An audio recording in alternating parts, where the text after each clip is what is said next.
প্রায় 47 দিন পর, তাই না, এই ট্রেনিং কমিটি মিটিং বসেছে।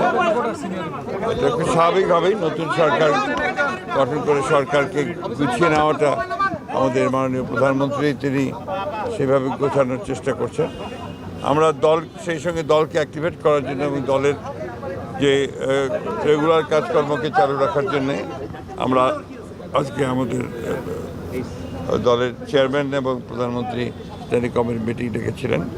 স্ট্যান্ডিং কমিটি মিটিংয়ে আলোচনা হয়েছে আমাদের এই 47 দিনের যে কর্মসূচি প্রধানমন্ত্রী নিয়েছেন এবং কাজগুলোর সম্পর্কে দলের মতামত অর্থাৎ স্ট্যান্ডিং কমিটির মতামত তিনি নিয়েছেন এবং সেই সঙ্গে অনেক সদস্য তাদের কিছু কিছু পরামর্শ দিয়েছেন।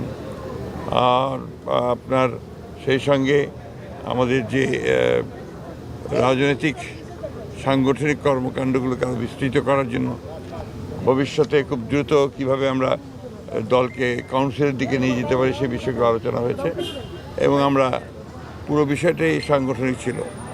আমরা মনে করেছি যে খুব দ্রুতই আমরা চেষ্টা করব যে যত দ্রুত পাওয়া যায় কাউন্সিলের দিকে যাওয়ার জন্যে, এটার সম্পর্কে আমাদের আলোচনা হয়েছে। এটাই ছিল মূল আলোচনা। Sir, thank you. স্যার, সংসদীয় মহিলা আসনের এই বিষয়ে কোনো আলোচনা হয়নি। Thank you. কাউন্সিলটা কি কোরবানি ঈদের আগে বা পরে আগের সম্ভাবনা প্রশ্নই উঠতে পারে না। আমাদের তো মিনিমাম কয়েক মাস সময় লাগবে এটাকে ঠিক করতে। Thank you.